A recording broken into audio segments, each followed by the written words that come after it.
Martha Voss snatched the worn coin purse from Eliza Waverly's hand before the girl could even finish counting.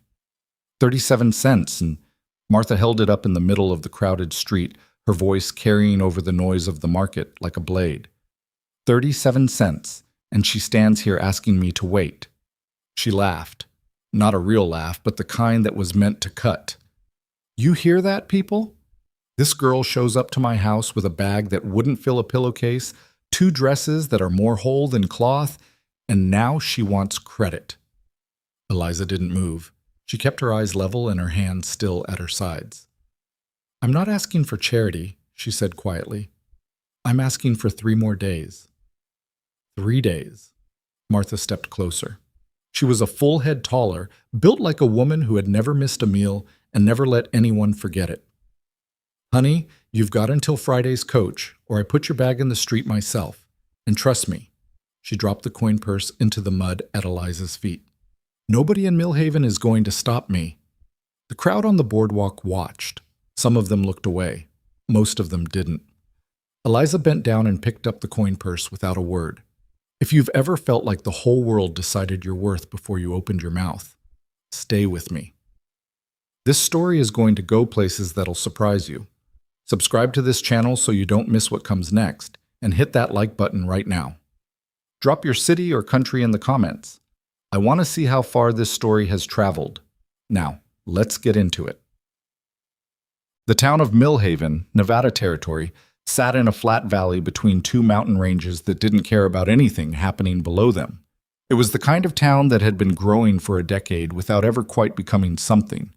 Too big to ignore, too rough to love, with a main street that turned to mud when it rained and packed dust that got into everything when it didn't. Eliza Waverly had arrived on the Tuesday morning coach with a bag that weighed less than most women's handbags and a face that said she was used to that. She was 24 years old, though she looked younger in some ways and much older in others. Her wrists were thin. Her coat had been let out at the seams twice and taken in once.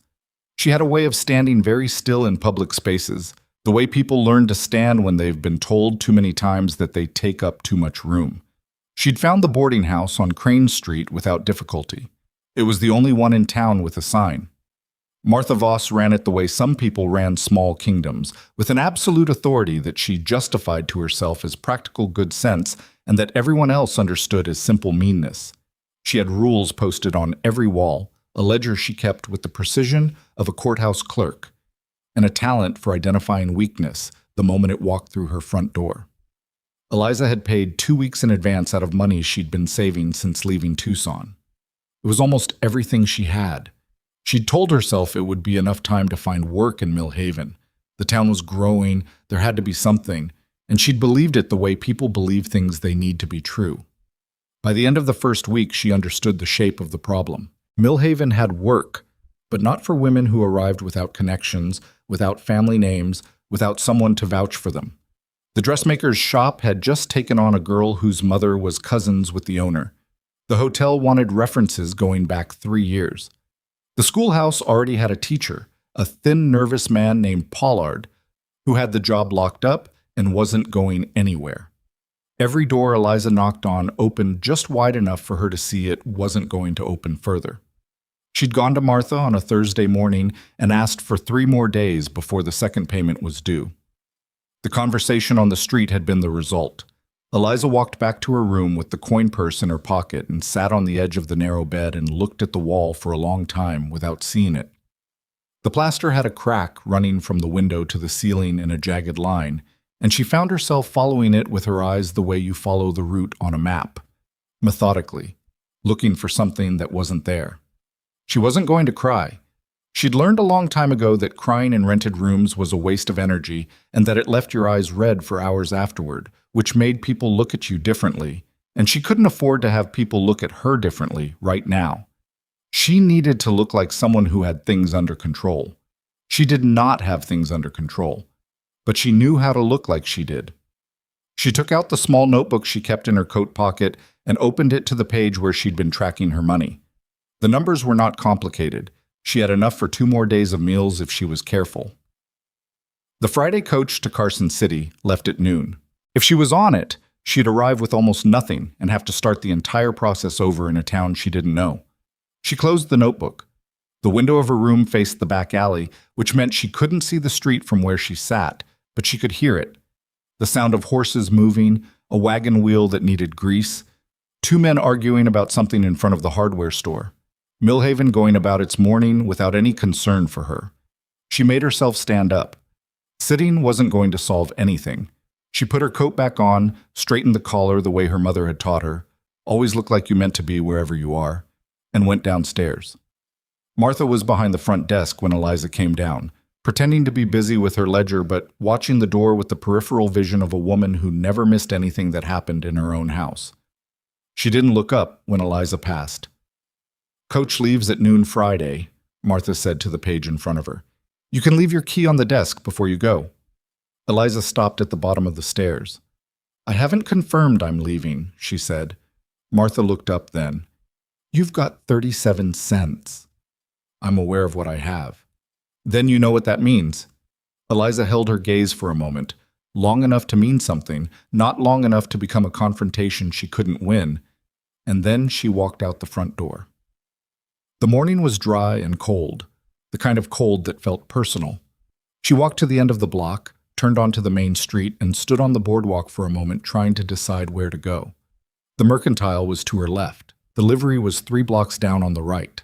Between them, Millhaven went about the business of existing, which it did without apology. She decided to try the Mercantile again. The owner, a heavy-set man named Gruber, with a careful mustache and careful eyes, had told her on Monday that he didn't need anyone. She was going to try anyway, because she had run out of the kind of options that felt dignified, and was working her way through the ones that didn't. Gruber was behind the counter when she came in, weighing flour for a woman in a blue dress who was discussing the consistency of the previous batch with the specificity of someone who had too much time and too many opinions. He looked at Eliza over the woman's shoulder, and she could see him recognize her from Monday. His expression didn't change, which she'd learned to read as its own kind of answer. She waited. The woman with opinions about flour eventually finished and left, pulling her dignity behind her like a train. Gruber set down his weights and looked at Eliza across the empty counter. "You again," he said. "Not unkindly, not kindly. Me again," she said. "I wanted to ask if anything had changed since Monday." "Hasn't." She nodded slowly. "I can work for less than whatever you're paying now. I'm good with accounts. I can manage inventory, keep records, take orders. I don't need a full wage to start. I just need to get established in this town." "Miss Waverly." "Miss Waverly." He put both hands flat on the counter. "I don't doubt you can do those things, but I have a nephew coming from Sacramento in 3 weeks who'll take over the bookkeeping, and my wife handles everything else. I'm not in a position to take someone on." She held herself very still. "All right. I'm sorry. You don't need to be." She meant it to sound steady, and it came out that way, which was the only victory available to her in this room. "Thank you for your time."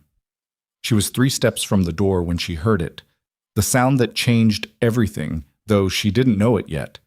It started as a high sound, almost like wind, and then resolved itself into something more specific, the scream of a horse in the street, followed immediately by the lower sound of men shouting. Eliza pushed through the Mercantile door and came out onto the boardwalk. The scene in the middle of Crane Street had drawn people from both directions, the way accidents always do, pulling bystanders from wherever they'd been going toward wherever they suddenly needed to see. A big bay horse was rearing in the middle of the road, its front hooves pawing the air while its reins trailed in the dust. Tied to its saddle was a small figure, a girl, maybe 7 or 8 years old, who had been sitting in the saddle when the horse startled and was now gripping the saddle horn with both hands, her body thrown sideways by each successive lunge of the animal. 3 men were trying to grab the horse. That was the problem. Every time one of them lunged for the reins, the horse threw itself further back, and the girl's grip slipped a little more. One of the men, big, red-faced, convinced that size equaled authority, had actually grabbed the horse's bridle and was pulling down with his full weight, which was making things dramatically worse. The horse was responding to force with force, which horses always do, and the girl had gone from gripping the saddle to barely holding on at all. Eliza was already moving off the boardwalk before she'd made a conscious decision to do it. She heard someone behind her say something. She didn't catch the words, and she ignored it.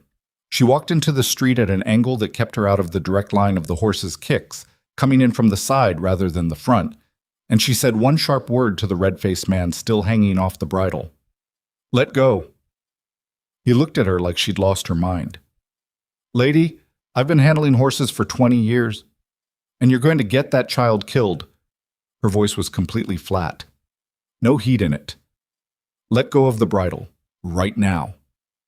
Something in the way she said it, the lack of emotion, the absolute certainty, made him release his grip before he'd finished deciding to.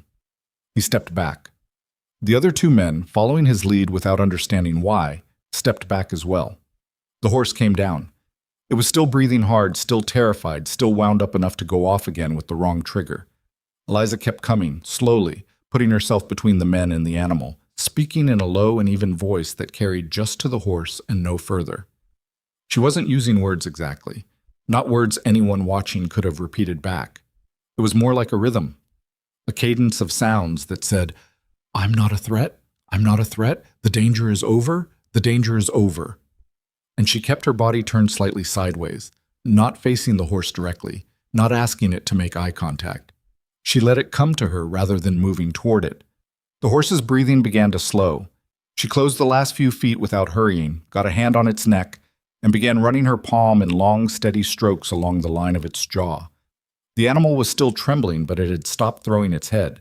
"Easy," she said, quietly enough that only the horse heard it. "Easy. It's over." The girl in the saddle had stopped moving. Eliza looked up at her. The girl was maybe 7, with dark braided hair that had come half loose in the commotion, and she was holding the saddle horn so hard her knuckles had gone white.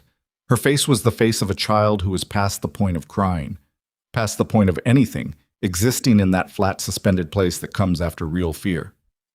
"Hey," Eliza said. The girl looked down at her. "You did good holding on," Eliza said. "That took a lot of courage.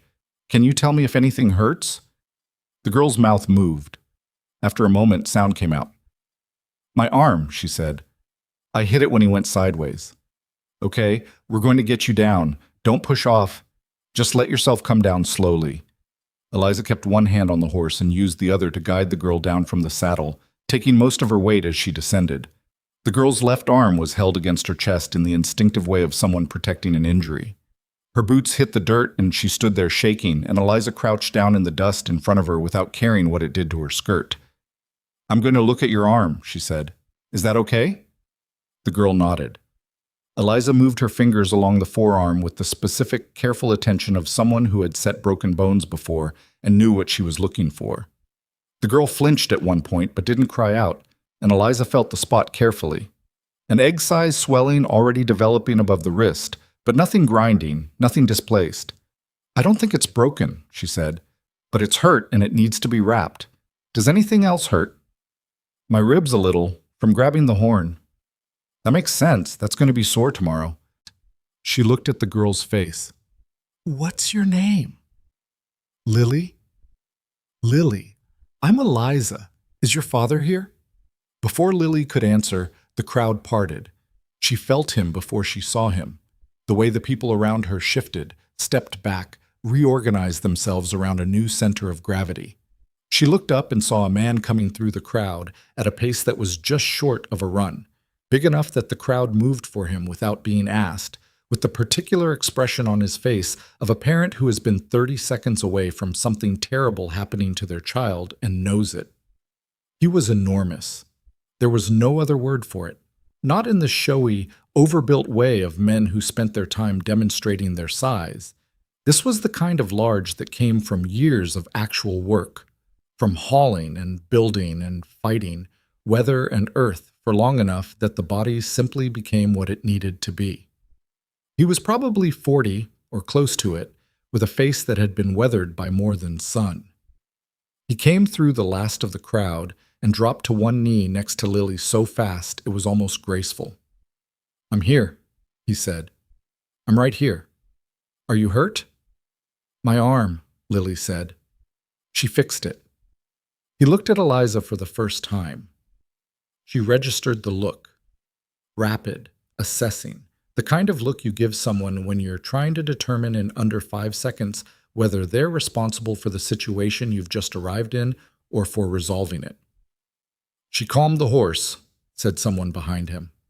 Those men were making it worse, and she walked right up and stopped it. He held Eliza's gaze for a moment longer. The arm, It's not broken, Eliza said. There's a bad bruise and possibly a minor sprain above the wrist. She needs it wrapped and rested, and she should be watched for the next few hours in case anything changes. If her grip strength seems off or she's in more pain tomorrow than today, get a doctor to look at it. He absorbed this the way a man absorbs a report from someone he's decided to trust, taking it in entirely, not challenging it. Where did you learn to do that? Which part? He almost smiled, but not quite. Any of it. She stood up from the dirt, brushing her skirt. Different places, different times. She looked at Lily. She was brave. She held on when she could have let go. She's always been braver than she knows, he said, and there was something in his voice when he said it that was not meant for public consumption, a private grief that had slipped through a crack in the practical exterior. He heard it himself a fraction of a second after he said it, and his expression closed slightly. He stood up. He was, standing, nearly 1.5 feet taller than Eliza, which meant she had to look up at him, which she did without comment. Cole Barrett, he said. He didn't offer his hand, which she noted, not rudeness, she thought, but habit.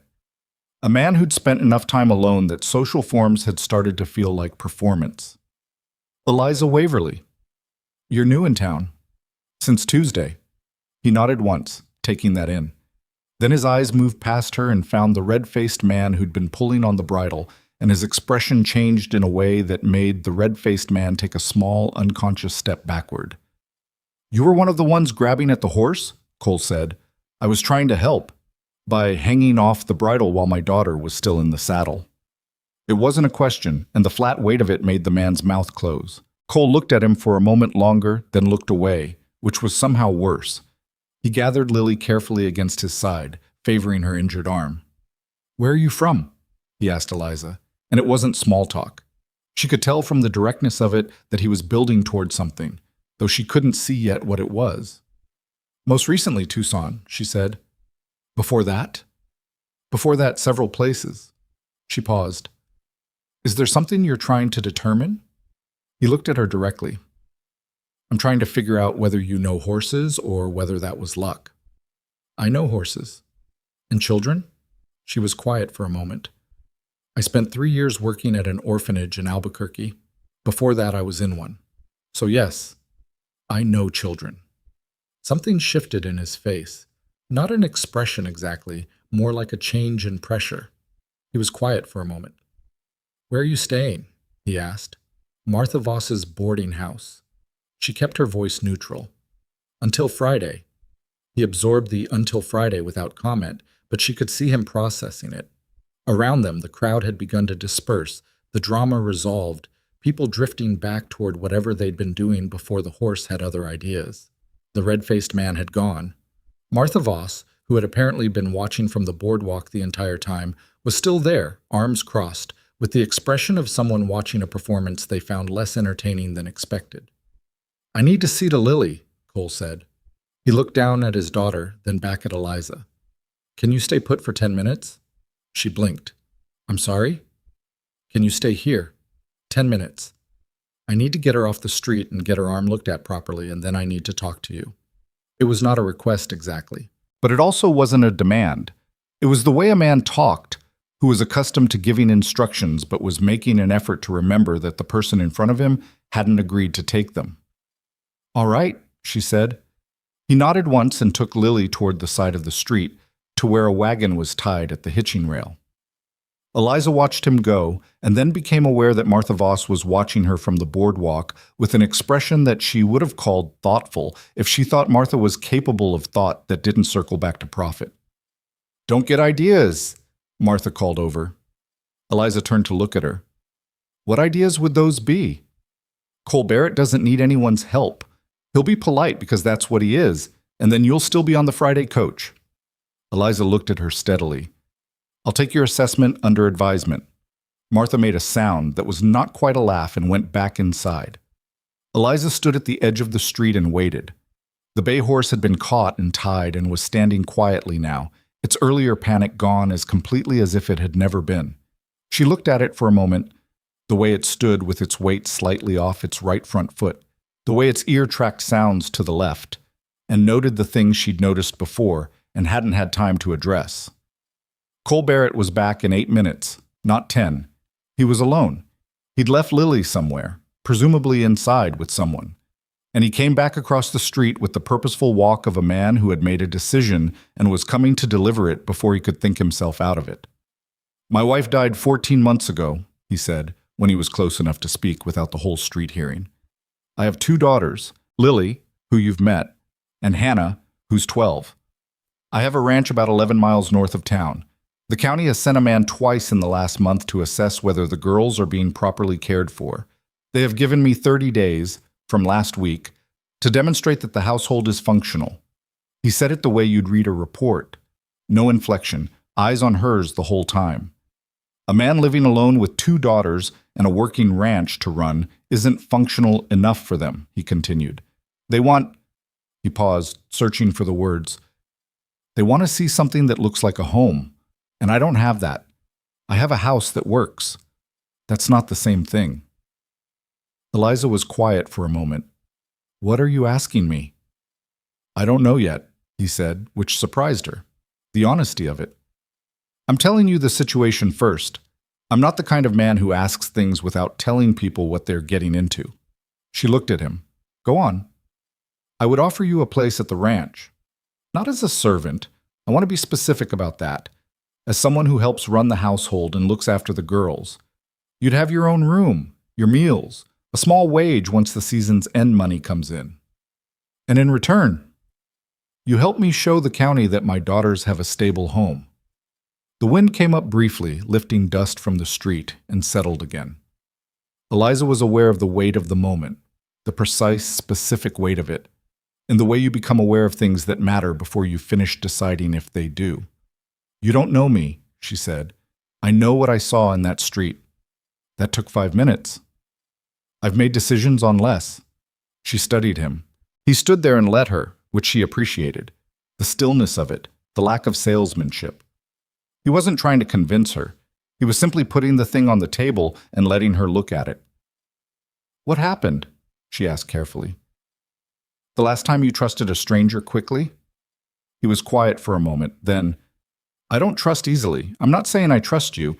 I'm saying I watched you walk toward a panicked horse to save my daughter when men twice your size were moving the wrong direction. That tells me something specific. It tells you I know horses. It tells me you're not afraid of the thing everyone else is afraid of. She looked down at the street for a moment, then back up at him. I have references, she said, from the orphanage in Albuquerque, and from a family in Tucson I worked for before I came here. I'll read them if you want me to. I'd rather have seen what I saw. Behind her, she heard the boarding house door open and close. She didn't look. I need to get my bag, she said. He nodded. And I'm not going to pretend I'm doing this out of gratitude, she said. I need the work and the roof, and you need someone to help with your daughters. That's the shape of it. That's the shape of it, he agreed. The girls would have a say, she added. Lily's already met me. Hannah hasn't. If Hannah can't stand me, that's something we'd need to discuss. He looked at her for a moment with an expression she couldn't quite read. Not quite surprised. Not quite not surprised. All right, he said. And I'd want to see the situation before I commit to it fully. I'll come out for a week. If it works for both parties, we keep going. Fair. She looked at him for a moment longer. He was watching her with the same quality of attention he'd had since he'd come back across the street. Steady, not aggressive, like a man who'd learned to wait for things to come clear rather than forcing them. I'll get my bag, she said. She turned back toward the boarding house. Martha Voss was standing just inside the front door, visible through the glass, watching with an expression that combined personal defeat with the conviction that it was somehow Eliza's fault. Eliza went in through the door and past her without stopping. The key, Martha said to her back. I'll leave it on the desk when I come down, Eliza said, and kept going up the stairs.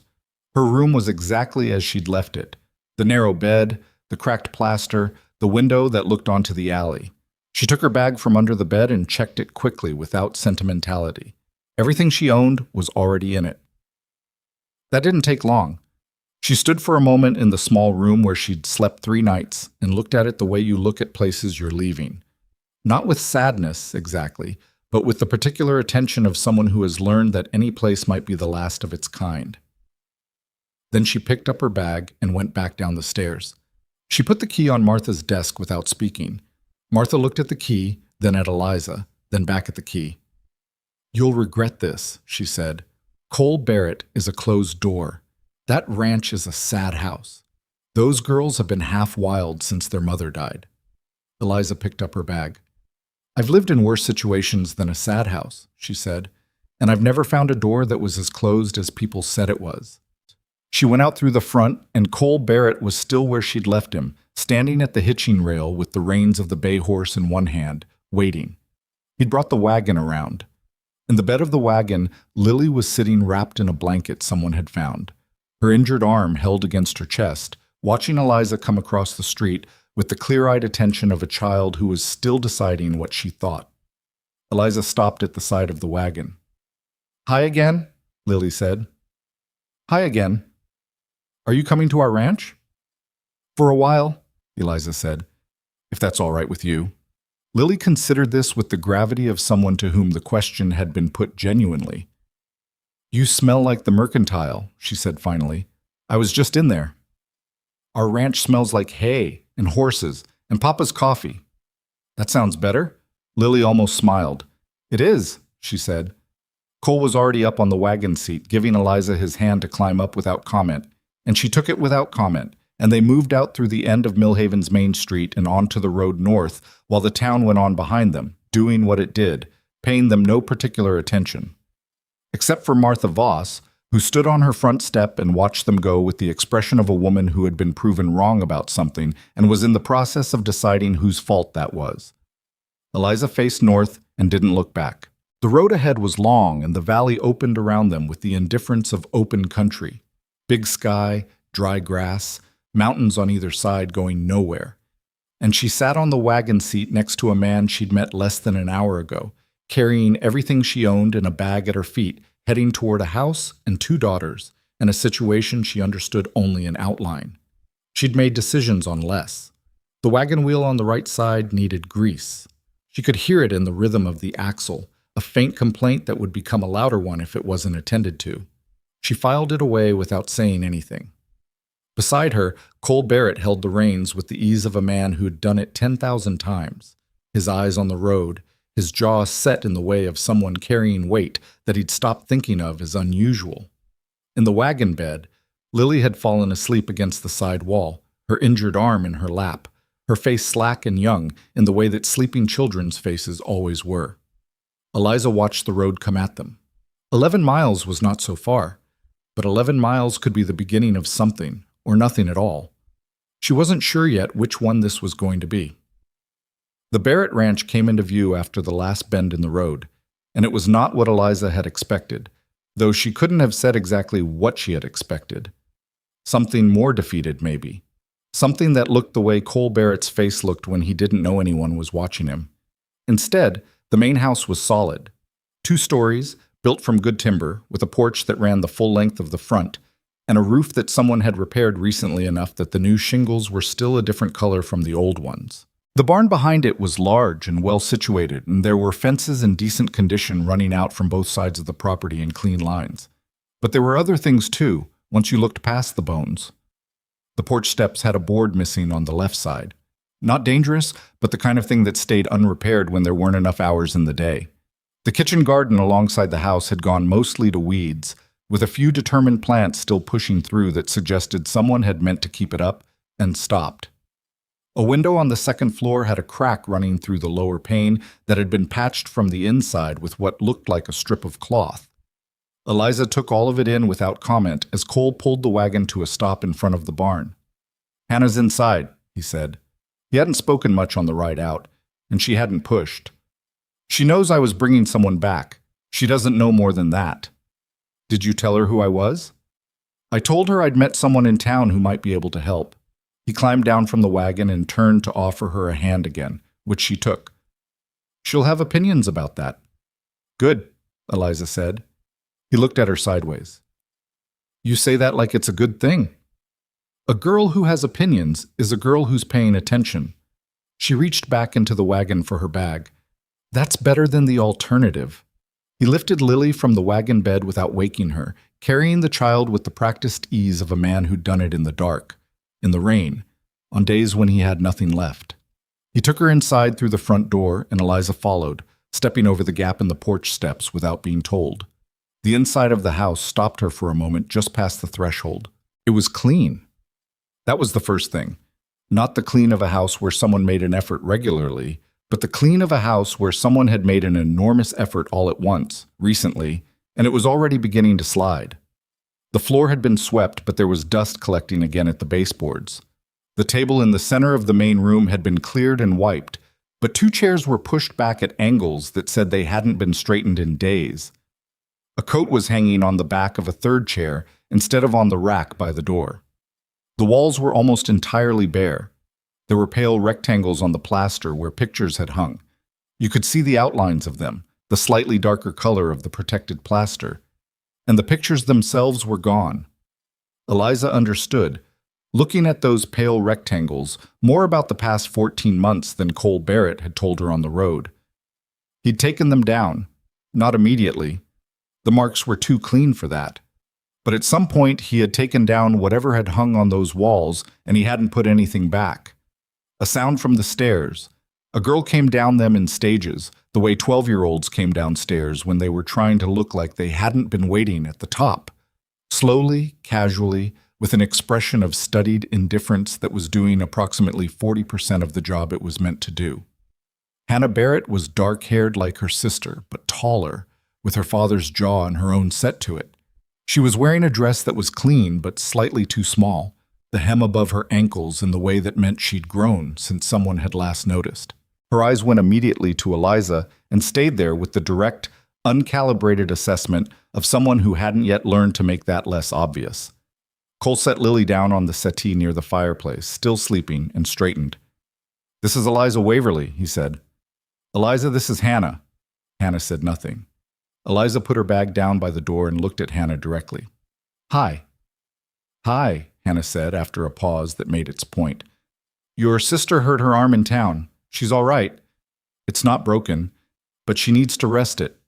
Hannah's eyes moved to Lily, checking, before they came back to Eliza. "What happened?" "The horse spooked. She held on well. She always holds on."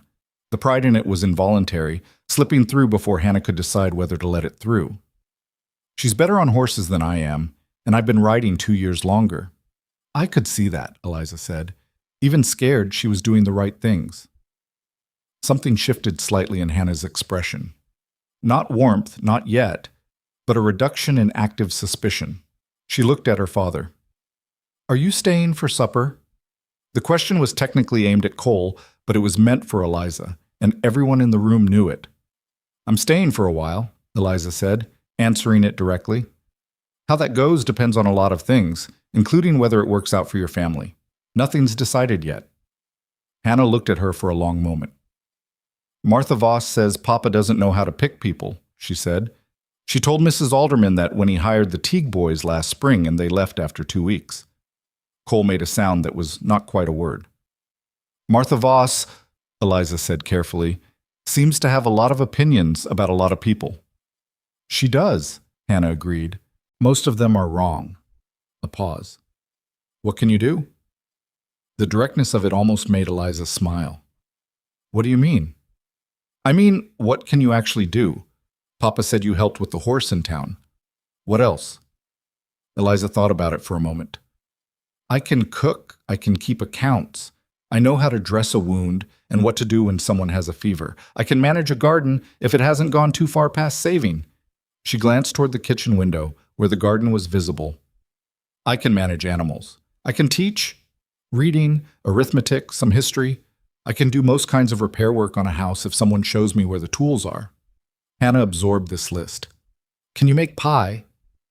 Hannah, Cole said. It's a real question. She kept her eyes on Eliza.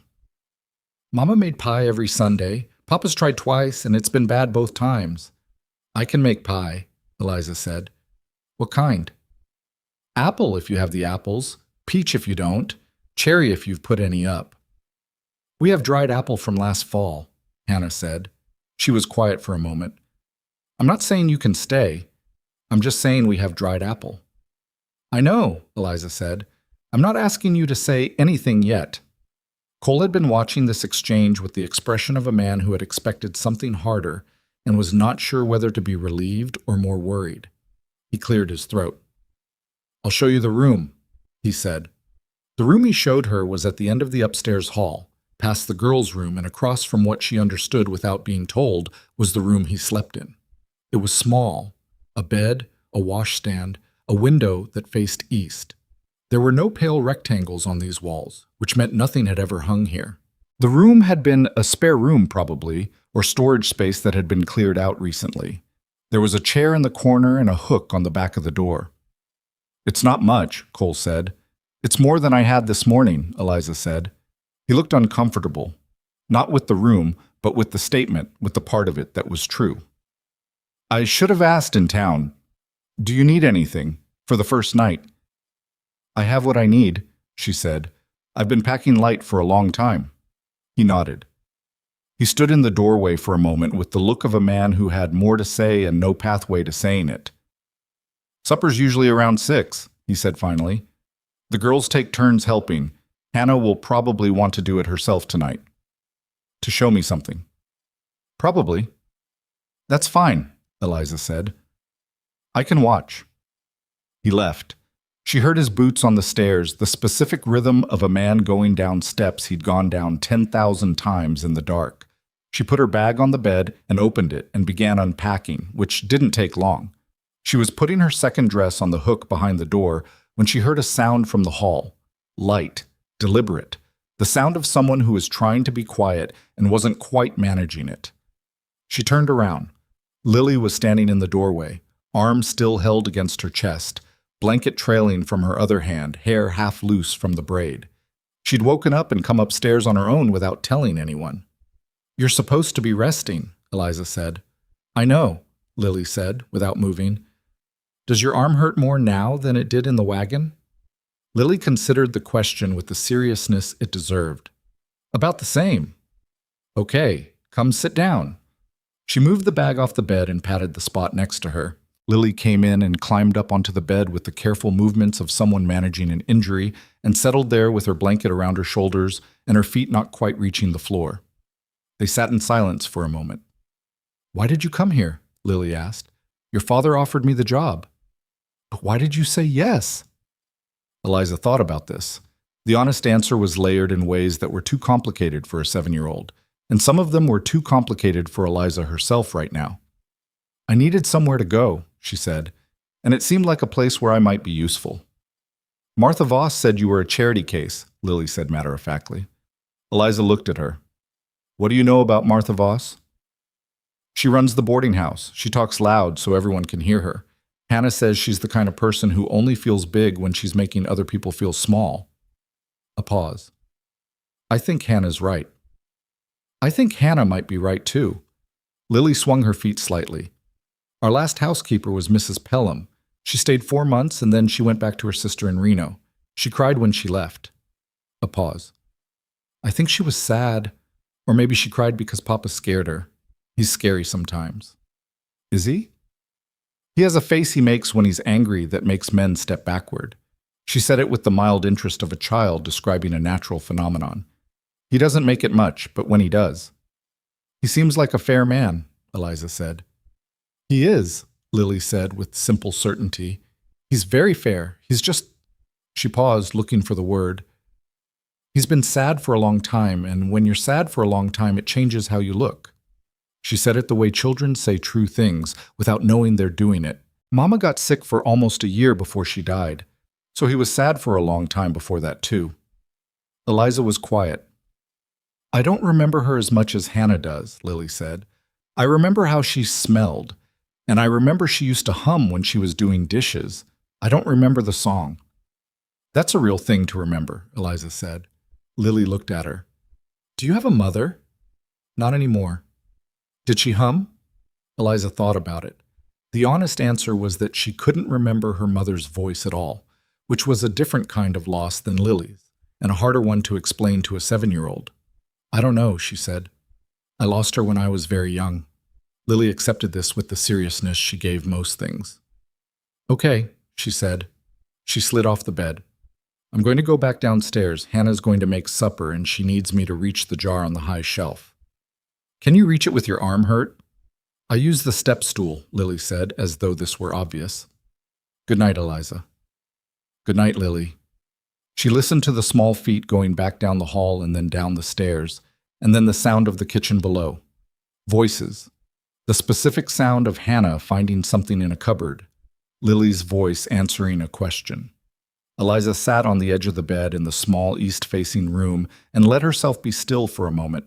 The room smelled like dried timber and dust, and faintly, very faintly, of something that might have been lavender a long time ago. The window was dark now. Full dark had come while they were talking, and the glass showed her a faint reflection of the room and herself in it, which she looked at briefly and then away from. She was here. That was all she knew right now. She was here, and the house was solid, and there were 2 girls downstairs making supper and a man somewhere on the property doing the last of the evening chores alone, the way he did everything. She'd been in harder places. She'd been in worse situations. She told herself this with the specific deliberateness of someone who needed it to be the first thought and not the last one. Then she got up, hung her coat on the hook next to her dress, and went downstairs to see if Hannah would let her set the table. Hannah would not let her set the table.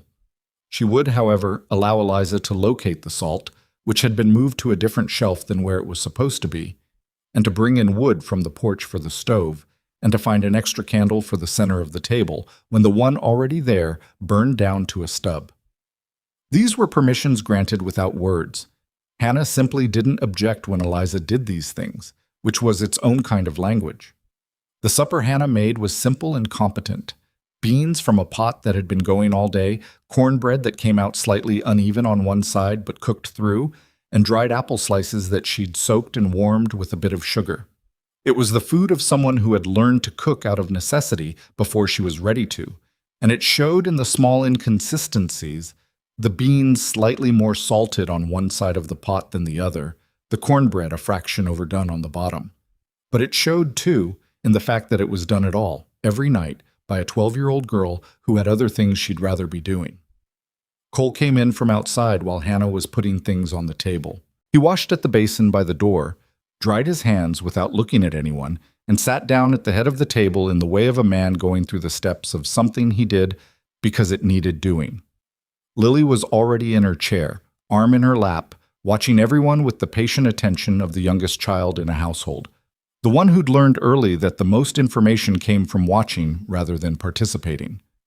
Eliza sat in the chair that nobody had claimed, which turned out to be across from Lily and to Cole's left, and they ate. The first few minutes were quiet in the specific way of 4 people recalibrating to each other's presence. Cole ate steadily and didn't speak. Hannah ate and watched Eliza with peripheral vision while pretending not to. Lily ate approximately half her beans and then started rearranging the rest. Lily, Cole said, without looking up. Lily stopped rearranging her beans. More silence. Then Lily said, to no one in particular, Eliza lived in an orphanage. Hannah's spoon stopped moving. Cole looked up. When she was little, Lily continued, and then she worked at one, in Albuquerque.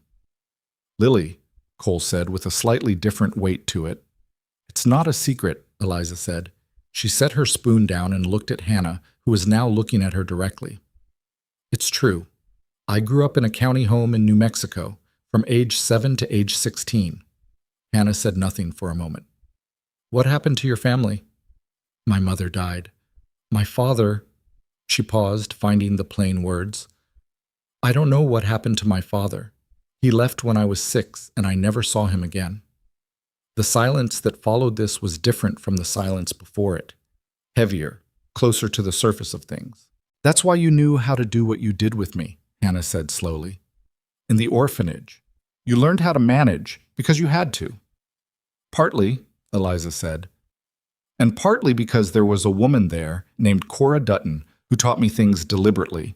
She decided to teach me as many things as she could because she said the world was going to be difficult and I should be prepared for it. Was it? Hannah asked. Difficult? Yes, Eliza said, but I was prepared. Hannah looked at her for a long moment. Then she looked at her father. Something passed between them.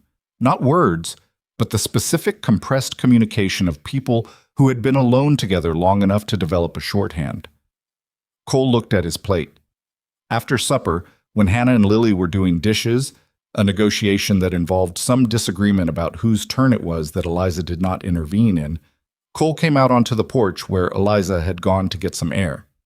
He stood next to her at the railing, looking out at the dark beyond the porch light. The night was clear and cold and enormous, the way nights were out here, with more sky than most people ever saw. The county inspector is named Walter Crane, Cole said. He said it the way he'd said everything, directly, without preamble. He came out 3 weeks ago, and he's coming back in 26 days. He's looking for... He stopped, started again. He has a particular idea of what a proper household looks like. He writes down what he sees. The last report used the phrase insufficient domestic stability, which apparently means something legal. What did he see the last time? Cole's jaw moved. He came on a Tuesday. I'd been out since before dawn dealing with a fence line on the north pasture. Hannah had gotten Lily to school, which is 3 miles, and then come back and started on some repair work she'd seen needed doing on the back fence because she knew I couldn't get to it. When Crane arrived, there was no one in the house. He spoke to Hannah in the yard. A pause. He was not unkind to her, but the report described a child performing adult labor unsupervised in the absence of any domestic figure. Which is true, Eliza said. That's what he saw. It's also what keeps this ranch running, Cole said, with the first edge she'd heard in his voice. It wasn't anger at her. She could hear that. It was the anger of a man who understood that both things were true simultaneously and had no way to resolve them. She's capable. She's more capable than most adults, but she's 12.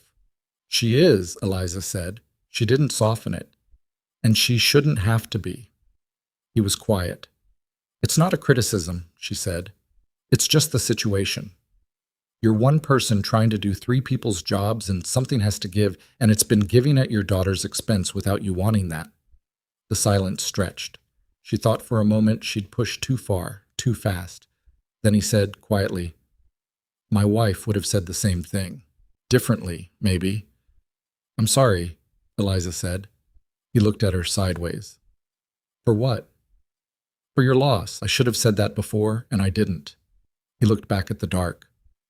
You didn't need to say it. I know, I'm saying it anyway. Another silence, but a different kind, less guarded. The kind that exists between people who have said something real and are letting it settle before moving on. I'll need to know the shape of the days, Eliza said. When you leave in the morning, when you're back, what the girl's schedule is, what needs doing in what order. I'm not going in blind. Tomorrow morning, he said. I'll go through it with you. Good. She straightened from the railing. I'm going to wrap Lily's arm properly before she goes to sleep. I saw some cloth in the kitchen, that'll do. He nodded. And Cole. She said his name for the first time and he registered it. She saw it, the slight shift of attention. That window on the second floor, the one with the patched pane. Where are the tools kept? He looked at her. Why? Because Crane is going to notice a patched window and make note of it, and I'd rather it be fixed. He was quiet for a moment. Barn, left wall, hanging on pegs. There should be glass left over from when I did the kitchen window last spring, wrapped in cloth on the workbench. All right, she said. Good night. She went back inside. Behind her, she heard him stay on the porch, just standing there in the cold and the big dark, the way a man stood who had gotten used to having nowhere particular to be at the end of the day. She found the cloth in the kitchen and went upstairs and knocked on the girl's room door. Come in, Hannah said. They were both in there, Lily in her nightgown already, Hannah still dressed and sitting on her bed with a book open in her lap that she wasn't reading.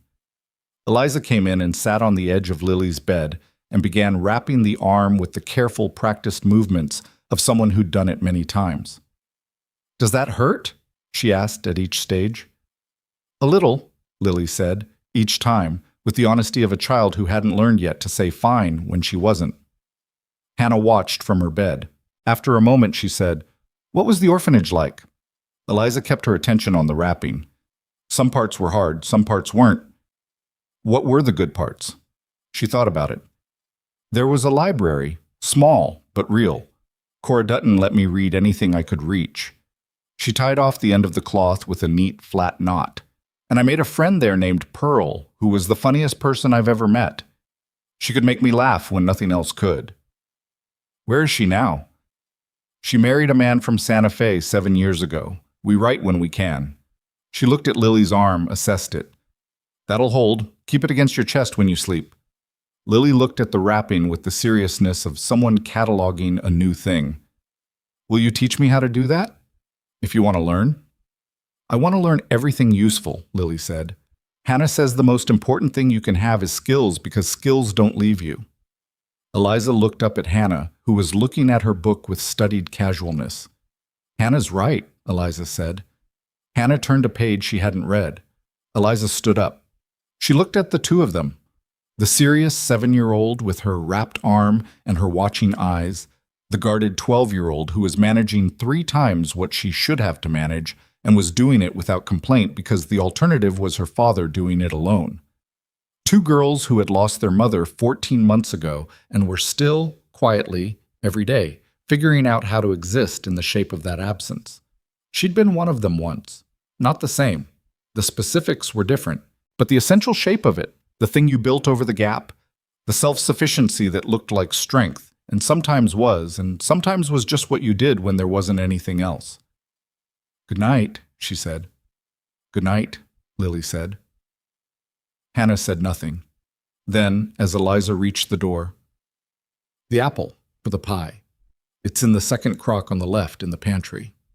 Eliza turned. Hannah was looking at her book. Thank you, Eliza said.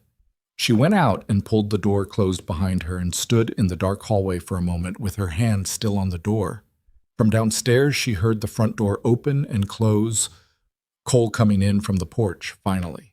His boots on the floor, the specific weight of him crossing the room, the sound of him in the kitchen getting water. She went to her room.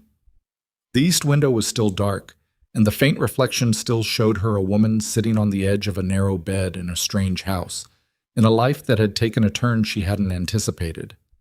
She looked at it for a moment, then she lay down and closed her eyes, and the sounds of the house settled around her. The particular sounds of a structure at rest, the creak and the wind and the animal sound from the barn, and somewhere in the distance a coyote saying something to the dark that the dark was not going to answer. She was asleep before she finished the thought. 3 days passed in the way first days in new places pass. Too much information arriving too fast, each day feeling longer than it was because everything was new, and new things cost attention. She learned the kitchen, which had its own logic that took a day and a half to understand. She learned that Lily would eat almost anything, but had a specific aversion to cooked onion that she would not announce but would work around with the careful diplomacy of someone who had learned that announcing preferences was sometimes more trouble than it was worth. She learned that Hannah went out to the barn before breakfast every morning, not because she'd been asked to, but because she'd taken on the morning feeding as her own domain, and it gave her something that was hers in a house where too much had changed. She learned that Cole was up before anyone, always, and gone by the time the sky was light, and that he came back for midday if he was working the near pastures, and didn't if he wasn't, and that he ate in the evening with the same focused quiet as that first night, and that he listened more than he spoke and noticed more than he acknowledged. She fixed the window on the 3rd day. It took her 2 hours, working carefully with tools she'd had to figure out by feel, and the fit wasn't as clean as it would have been if someone with more practice had done it. But the pane was solid and the gap was sealed, and you'd have to look twice to see it had ever been otherwise. Cole came in from outside while she was cleaning up the workbench and found her there. He looked at the window for a long time. It's not perfect, she said. No, he agreed. It's better than it was. That was all he said about it. He went back outside and she put the tools away, and that was that. On the fourth morning, Walter Crane came back early. He arrived on a gray horse at 9 in the morning, which was not the scheduled time. The scheduled time was 22 days away. And he came without announcement, which Eliza suspected was deliberate. She heard the horse on the road from the kitchen window and looked out and saw him coming and understood immediately, from the way he was riding, from the straightness of his back and the clipboard already visible in his saddlebag, that this was not a social call. Cole was in the north pasture. She had no way to reach him in time. Hannah was at school. Lily was at the table behind her doing the reading lesson Eliza had started 3 days ago. Eliza dried her hands on her apron and said, without turning around, "Lily, I want you to keep reading. Page 14. Out loud, please, so I can hear from the door." "Who's here?" Lily asked. "Someone from the county. Keep reading." She went to the front door and opened it before Crane had finished tying his horse, so that when he turned around she was already there, on her own terms, in the doorway of the house. Walter Crane was a man in his late 40s, with the particular look of a county official who had been given authority and had come to wear it the way some men wore good coats, as an extension of themselves, slightly too large, maintained carefully. He had a neat mustache and careful eyes, and a clipboard that he held at his side like it was attached to him. He stopped when he saw her. His expression went through several things very quickly: surprise, reassessment, calculation. "I'm looking for Cole Barrett," he said. "Mr. Barrett is on the north pasture," Eliza said. "He'll be back by midday. I'm Eliza Waverly. I manage the household." Crane looked at her, then passed her into the house. From inside came Lily's voice, reading steadily. "And the river ran south from the mountain, cold and clear, and the man who built his cabin by its bank learned over time that the river did not care about his plans, but he learned to work with it anyway, and that served him better than fighting it ever would have." Crane looked back at Eliza. "She's been at it for an hour," Eliza said.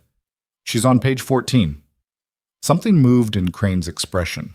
Not softness, exactly, but the adjustment of a man revising his expectations. He wrote something on his clipboard. "May I come in?" he asked. "Of course," Eliza said, and stepped back to let him through. Crane moved through the house the way men with clipboards always moved, slowly, with the deliberate pace of someone who wanted you to know they were noticing things, that nothing was escaping them, that the act of observation itself was a kind of authority. He looked at the main room first, the table, the swept floor, the chairs pushed in straight. He looked at the walls, and she watched him see the pale rectangles where the pictures had been, and she watched him write something down. She didn't ask what he wrote. He moved to the kitchen doorway and looked in. The stove was going, there was a pot on it, the counters were clear. The window she'd repaired caught the morning light and held it cleanly. He looked at the window for a moment longer than he looked at anything else, and she wondered if he'd noted the patched pane in his last report and was now finding it fixed, or if he was simply a man who looked at windows. Lily's voice continued from the table behind her, steady and unhurried. And the second winter was harder than the first, because the man knew by then what he stood to lose, and knowing made the cold feel different. Crane turned from the kitchen doorway and looked at Lily. Lily looked back at him over the top of her book with the calm, assessing gaze of a child who had decided to trust Eliza's instructions and was executing them precisely. "Good morning," Crane said. "Good morning," Lily said, and went back to reading. He wrote something else on his clipboard. "How long have you been with the Barrett family?" he asked Eliza, without looking up from what he was writing. 4 days, she said. He looked up then. 4 days. Yes. And before that? I came from Millhaven. I was at Martha Voss's boarding house. Something shifted in his expression, a flicker of recognition at the name, not surprise. And before Millhaven? Tucson, she said. I worked for a family there for nearly 2 years. I have references if you'd like to see them. He considered her for a moment. I'd like to see them, yes. She'd already put them in the kitchen drawer 2 days earlier for exactly this reason. She went and retrieved the folded letters. 2 of them, one from the Albuquerque orphanage's administrator, one from the family in Tucson, both written in careful hands on proper paper, and brought them to Crane. He read both of them with the expression of a man reading legal documents, slowly and without reaction, and then folded them and handed them back. How did you come to be employed here? He asked. Mr. Barrett's daughter was injured in town. I assisted. He saw I had experience with children and offered me the position. And you accepted immediately? I accepted after he explained the situation clearly. She kept her voice neutral. I don't take positions without understanding what I'm walking into. Crane looked at her for a long moment. His eyes were the kind that gave nothing away, which she suspected was a professional habit as much as a natural one. He'd probably spent enough years in this work that he'd learned to control his face the way she'd learned to control her hands. Millhaven is 11 miles south, he said. That's a long way to come for a position you'd only known about for a few hours. Millhaven wasn't working out, she said. The ranch was a real opportunity. I'd have traveled further. Why wasn't Millhaven working out? She considered how much to say, then arrived without connections in a town that values connections. The work I needed wasn't available to someone unknown.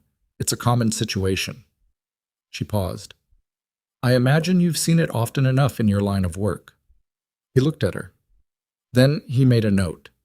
She didn't know if it was a good note or a bad one.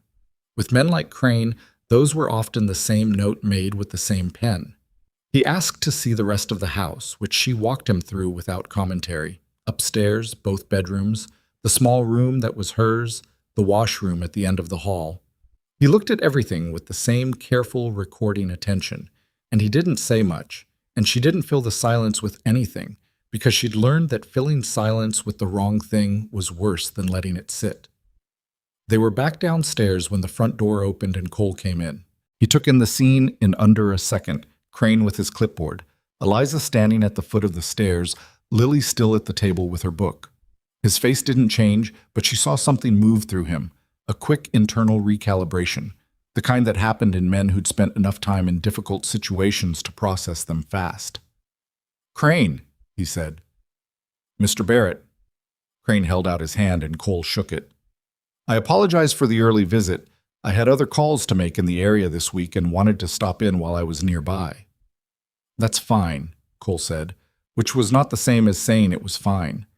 He looked at Eliza briefly, a look that asked a question, and she gave the smallest nod, which answered it. He looked back at Crane. I see you've met Miss Waverly, he said. I have. Crane glanced at his clipboard. She tells me she's been here 4 days. That's right. That's a recent addition to the household. It is, Cole said. She came highly recommended, and I needed someone with her specific experience. The timing worked. Crane made another note. I'd like to speak with you privately, Mr. Barrett, if Miss Waverly doesn't mind. I'll start the midday meal, Eliza said, and went to the kitchen. She moved carefully and quietly, keeping the noise of what she was doing to a minimum, not because she was trying to overhear, though she was, but because she understood that the less disruptive she seemed, the more likely the conversation in the other room was to proceed naturally. She heard Cole's voice, low and controlled, and Crane's voice, which had the cadence of a man reading items from a list, and she tracked the rhythm of it without being able to make out words. After about 10 minutes, Crane came into the kitchen doorway. She turned from the stove. Miss Waverly, he said, I have a few more questions, with Mr. Barrett's permission. Cole was directly behind him, and he gave her the look of a man who had already said everything he could and was now watching to see what happened. Of course, Eliza said. Crane consulted his clipboard. You mentioned you grew up in a county home in New Mexico. The air in the room changed slightly. She felt it, felt Cole feel it, the particular quality of a conversation that has just stepped onto different ground. I did, she said. She kept her voice level and her hand still at the stove. From age 7 to 16, the Dutton County home in Albuquerque. Crane wrote that down. And the administrator there, the reference letter you showed me, Cora Dutton, she ran it for 22 years. She's retired now, but the letter is recent. She wrote it 8 months ago. Why did you leave Tucson? She'd expected that question. She'd been expecting it since the moment she'd handed over the letters. The family I worked for was moving east, to Ohio. I wasn't in a position to go with them. She paused. I had some savings, and I chose to come north rather than look for work in Tucson without a current employer. You chose Nevada Territory specifically? I chose to go where there was work. Millhaven was growing. It seemed reasonable. Crane looked at her for a moment. His pen was still. Miss Waverly, I want to be straightforward with you. The county's concern in this case isn't primarily about the household's physical condition. We've had reports, separate from my visits, that suggest the Barrett daughters have been largely without consistent adult female supervision since their mother's death. The concern is continuity. The concern is whether an arrangement that's been in place 4 days is going to be in place 3 months from now. He said it without accusation, but it landed the way a statement of fact could land when the fact was accurate. Cole said from the doorway, "That's a fair concern." Crane looked at him. "It is," Cole said. "I'm not going to argue with you about it. 4 days isn't proof of anything, but I don't know what proof looks like to you besides time, and time is what I'm asking for." Crane was quiet for a moment. Then he looked back at Eliza. "What would it take to make you leave, Miss Waverly? If you'll permit me a direct question." She thought about it. The honest answer was complicated, and she gave the simplest true version of it. "I've left places because I had to, not because I chose to. If I'm given a real reason to stay, I stay." What constitutes a real reason? A house that needs me, work that matters, people worth working for. She looked at him steadily. "Those aren't things I say to tell you what you want to hear. You can check that against the letter from Tucson. I was with the Harmon family for 22 months, which is longer than most people stay anywhere doing this work." Crane wrote something. He wrote for longer than she expected. Then he clicked his pen closed and looked at Cole. "I'll file my interim report by the end of the week. The formal review is still scheduled in 22 days. I'd encourage you to make sure Miss Waverly is available that day." "She will be," Cole said. Crane left. They stood in the kitchen together, Cole at the doorway, Eliza at the stove, and listened to the sound of his horse going back down the road until it faded into the general quiet of the morning. Lily came to the kitchen doorway. "Is he gone?" "He's gone," Eliza said. "He writes too much," Lily said. "Every time he comes, he writes, and he never says what he writes." "That's his job," Cole said. "His job is to decide if we get to stay together," Lily said, with the flat clarity of a child who had understood the stakes for longer than the adults around her had probably realized. "Hannah explained it to me."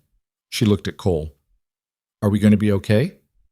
Cole looked at his daughter for a moment with an expression that was too complicated to name.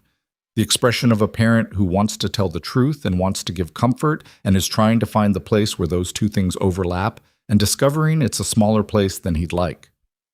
"We're working on it," he said. It was not a reassuring answer, but Lily nodded like it was, which suggested she'd learned to take what was available and call it enough. That afternoon, while Cole was back out on the pasture and Lily was resting her arm on the settee with a book, Eliza went to the barn. She went for specific reasons. The morning feeding and watering she'd already observed Hannah doing, and it was done competently, but there were other things she'd noticed in passing over the past 4 days that needed attention. A stall latch that was loose on the second bay, a section of the water trough that had developed a slow leak and was being compensated for by whoever was filling it more often than they should have to. The bay horse that had spooked in town was in the third stall, and she'd been watching it each time she passed, and there was something off in its movement she wanted to look at more closely. She was crouched in the third stall, running her hand along the horse's left foreleg, when she heard Hannah come in through the barn door. Hannah stopped when she saw her. "I do the afternoon check," she said. Not accusatory, informational. "I know," Eliza said, without looking up from the leg. "I'm not checking on your work. Come look at this." A pause. Then Hannah's footsteps across the barn floor. She crouched down next to Eliza with the easy, unselfconscious physicality of a girl who'd grown up doing this. "What am I looking at?" Hannah asked. "Tell me what you see." Hannah looked. Her hand came up and traced the same line Eliza's had. "There's heat," she said. "Right here, above the knee. A little, not much. What does that mean?" "It could mean he strained it, or it could mean he's just been standing wrong." "Which do you think?" Hannah straightened and looked at the horse from the standing position, watching the way it bore weight. "He's standing with it slightly forward. He does that when something bothers him. I've seen it before when he had a stone bruise. Good, Eliza said. That's good observation. I think you're right. It's minor, but watch it. If the heat's still there tomorrow morning, tell your father. Hannah looked at her. I know how to manage a horse. I know you do, Eliza said. I'm not telling you how to manage a horse. I'm telling you to tell your father because that's information he needs, and you're the one who'll have it. She met Hannah's eyes. You've been managing a lot of things by yourself and not telling your father because you don't want him to worry. I've been watching you do it for 4 days. Hannah's face went carefully still. I'm not criticizing you, Eliza said. I understand exactly why you do it. But you're 12 years old and you shouldn't have to make those decisions alone. Someone has to, Hannah said, and there was a rawness in it that she didn't mean to let through. The rawness of a statement that had been true for too long. Not anymore, Eliza said. Hannah looked at her for a long moment. The barn was quiet around them, the specific quiet of animals and hay and old wood, and the light came through the gaps in the siding in thin slanted lines. You've been here 4 days, Hannah said. Not a challenge, just a fact laid down carefully. I know, Eliza said, and I can't promise you anything about 4 months from now. I can't promise you anything past today. Honestly, that's the truth. She held Hannah's gaze. But today I'm here, and today you don't have to make every decision alone. That's what I can give you right now. Hannah looked down at the horse. Her hand rested on its neck in the automatic, unself-conscious way of a girl who'd been around horses long enough that contact with them was as natural as breathing. Papa doesn't know how bad some days were, she said quietly. After Mama died. He was here, but he wasn't here. You know? I know. There were days Lily didn't eat much because I didn't know what to make, and I was scared to bother him, and I gave her crackers and cheese for supper and told her it was a picnic. She paused. She thought it was great, but it wasn't great. Eliza was quiet. I'm not telling you this so you'll feel sorry for me, Hannah said quickly. I don't feel sorry for you, Eliza said. I feel like you did what you had to do and it cost you something. That's not pity. That's just the truth of it. Hannah was still for a moment. Then she straightened up and said, in her usual voice, the one that kept things at a managed distance, The stall latch on Bay 2 is loose. I've been meaning to tell Papa, but I keep forgetting. I'll fix it tomorrow, Eliza said. I'll get the tools from the barn wall. There's a smaller wrench on the second peg that works better for it than the big one. Good to know. They walked back to the house together in the late afternoon light, not talking, and it was a comfortable silence, the kind that meant something had been said that needed saying, and both people were letting it settle. The weeks that followed moved differently than the first days had. The shape of the household began to emerge from underneath the grief and the improvisation and the exhaustion, the way the structure of a building emerges when you clear away what's been piled against it. Not perfectly, not without setbacks, but with the gradual incremental quality of something that was actually changing rather than just appearing to. Eliza fixed the stall latch. She replanted the kitchen garden. It was late in the season, but there were things that could still go in, and she did it with Lily's help on a Saturday morning, the two of them kneeling in the dirt with their hands in the soil, while Lily provided a running commentary on every worm they encountered. She got the pantry organized in a way that made it possible to see at a glance what was running low, and she started a list on a piece of paper tacked beside the door, and she told both girls that anything they used the last of went on the list, and within a week they were doing it without being reminded. She started teaching Lily reading and arithmetic in the mornings before Hannah left for school. Lily was further behind than she should have been for her age, not because she wasn't capable, but because the past year had not been consistent for anyone, and she attacked the catching up with a determination that was entirely her own. Her small face set in concentration, her pencil gripped too tight, the way beginners gripped pencils.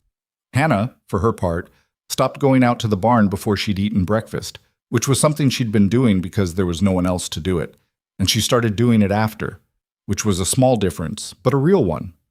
And Cole. Cole was the most complicated variable, and she was careful with him the way you were careful with complicated things, attentive without being intrusive, present without demanding anything in return. He had a habit of carrying the weight of everything that went wrong on the ranch, as though it were a personal failing, which she recognized as the habit of a man who'd spent too long in a situation where he actually was responsible for everything. When a section of the north fence came down in a wind and 3 of his cattle got out, and it took 2 days to round them up, he came in on the second night with the closed expression of a man who was deciding what he deserved, and she put a plate in front of him without comment and let him eat in silence. And afterwards she said, "A fence in that kind of wind is a fence in that kind of wind. It was going to come down regardless." He looked at her. "I'm not trying to make you feel better," she said. "I'm telling you what's true." "How do you know it would have come down regardless?" "Because the posts in that section have been in dry ground for 3 years, and the root structure is compromised, and I could see it from the kitchen garden when the wind came up. The fence was going to come down." She paused. "I should have said something earlier. I didn't know if it was my place." He looked at her for a long moment. "It's your place," he said. After that, she told him things she noticed. She told him when the water barrel near the kitchen garden was developing a similar slow leak to the trough in the barn. She told him when the left rear wagon wheel had started pulling slightly, which she'd noticed from the porch when he came back one evening. She told him when the hinge on the pantry door was going soft and she'd tightened it herself, not as a report of something she'd done, but as a note that it might need a more permanent fix soon. He listened to all of it without making her feel like she was overstepping, which was something she hadn't expected and which she found herself noticing. On the 11th day, Martha Voss came to the ranch. She came in the midday while Cole was out and Hannah was at school, and Eliza heard the wagon from the kitchen and looked out the window and recognized her before she'd finished pulling up to the gate. She felt the specific sensation of a thing she'd been partly expecting arriving at a moment she hadn't anticipated. She went to the door and opened it before Martha could knock. Martha stopped on the porch step and looked at her with an expression that had clearly been assembled en route and was now being deployed. "I've come to speak to Cole Barrett," she said. "He's not here," Eliza said. "When will he be back?" "I don't know exactly." Martha looked past her into the house. Her eyes moved over what she could see with the rapid inventory taking of someone who'd already decided what they were looking for and was checking whether it was there. "I'll wait," she said. "That's not my decision to make," Eliza said. "But you're welcome to wait on the porch." Martha's expression tightened. She'd clearly anticipated either being turned away cleanly, which would give her something to report, or being invited inside, which would give her something to observe.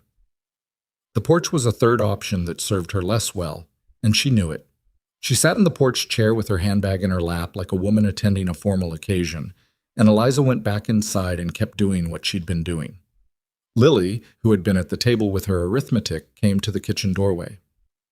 "That's Martha Voss," she said. "I know." "What does she want?" "To talk to your father." "About what?" "I don't know yet." Lily considered this. "She doesn't like you," she said. "She told Mrs. Alderman that you were a woman of no account who talked herself into a situation above her station." Eliza kept her eyes on the pot she was stirring. "When did you hear that?" "Mrs. Alderman told Mrs. Teague outside the Mercantile 2 days ago. I was getting the salt." A pause. "I think Mrs. Alderman is wrong, for what it's worth." "I appreciate that," Eliza said. "Go back to your arithmetic." Lily went back to her arithmetic. Cole came back at 2 o'clock, earlier than she'd expected, which was either luck or something else. He came around the side of the house from the direction of the pasture and saw Martha on the porch before she saw him, and Eliza, watching from the kitchen window, saw him pause for just a fraction of a second before he kept walking. She couldn't hear what was said on the porch. She watched through the window as Cole stood at the porch rail with his arms crossed, and Martha talked, and she watched the controlled quality of his stillness, the specific stillness of a man who was not going to give anything away. And then Martha stood up and Cole said something, and Martha said something back, and Cole said something short and final, and Martha got in her wagon and left. He came inside. He went to the basin and washed his hands, which he always did when he came in, and he dried them and turned around. "She told me you'd been let go from your last position in Tucson," he said, "that the family didn't move to Ohio, that they asked you to leave." The air in the kitchen went very still. Eliza set down the spoon she was holding and turned to face him. "That's not true." "I know," he said. She looked at him. "I have the letter from the Harmon family," he said. "It says you left on good terms when they moved east. I read it the first day." He held her gaze. I'm telling you what she said so you know what's being said about you, not because I believe it. She let out a breath she hadn't known she was holding. What else did she say? That you have a pattern of moving from place to place and that it suggests instability. That a woman without roots isn't a woman who can provide roots for children. He paused. She also said that Walter Crane was a personal friend of her brother-in-law and that she'd make sure he had a full picture of your background. The warmth drained out of the kitchen, replaced by something colder. She has enough of a connection with Crane to do that, Eliza said. It wasn't a question. Probably, Cole said. She's connected to most things in Millhaven one way or another. She's been there longer than most. Eliza was quiet for a moment. She looked at the pot on the stove and made herself focus on the practical thing rather than the fear that was trying to become the first thing. What did you say to her? I told her to get off my property. She looked at him. She has no business here, he said, and I don't receive information about my household from people who've never set foot in it. His voice was flat and even. What she does with Crane is something I can't control. What she does from my porch is... That may make it worse, Eliza said. It may, he agreed. I wasn't going to stand there and listen to her anyway. She looked at him for a moment longer, trying to read the thing underneath the flatness. It was harder to read Cole Barrett than most people. He kept things tight and close, but not in the way of people who had things to hide, more in the way of people who'd learned that keeping things loose cost them. I should tell you something, she said. All right. She pulled out the chair at the kitchen table and sat down, and he sat across from her the way they'd sat at this table every evening for 11 days, but without the girls between them and without the structure of a meal to organize around. The county home I grew up in, she said. It had problems. Not with Cora Dutton, she was good, genuinely.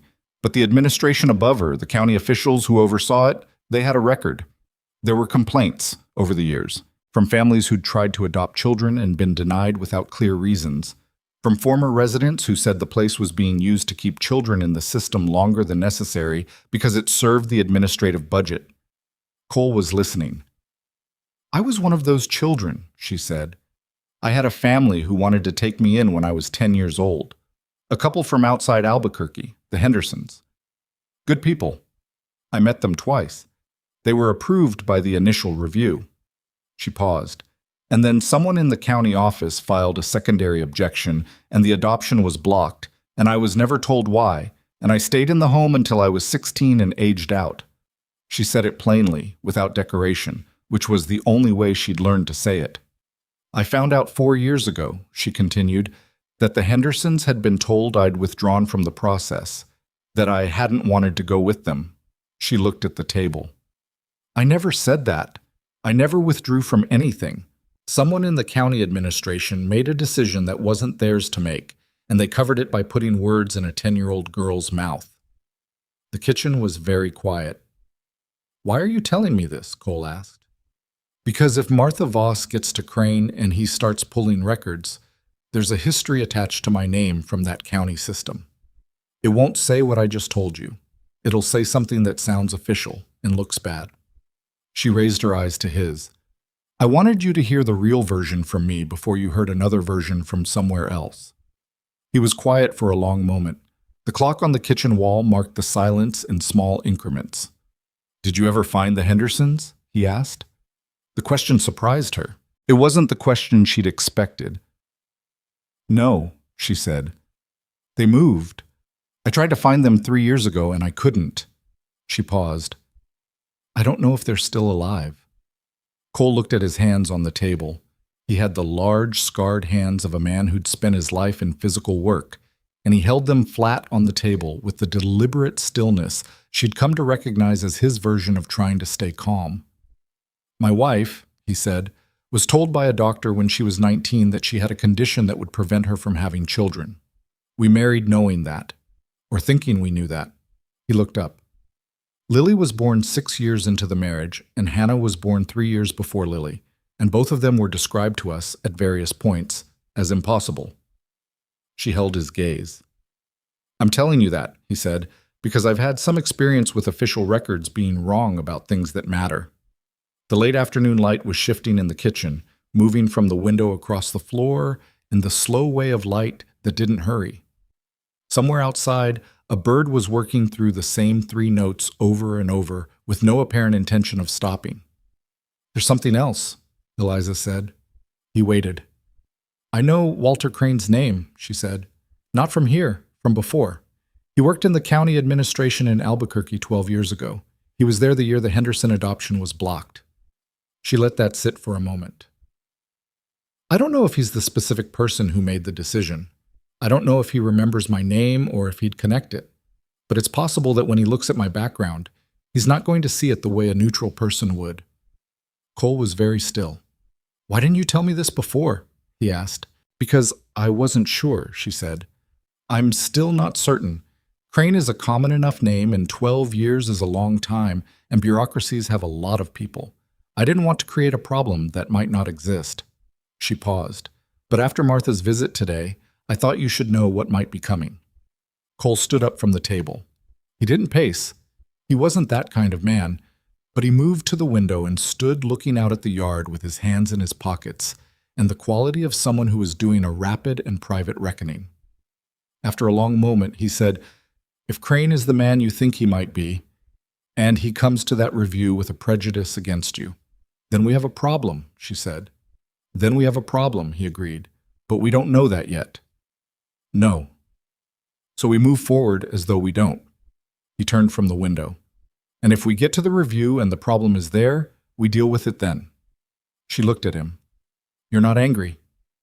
"I'm not," he said. "Most people would be angry.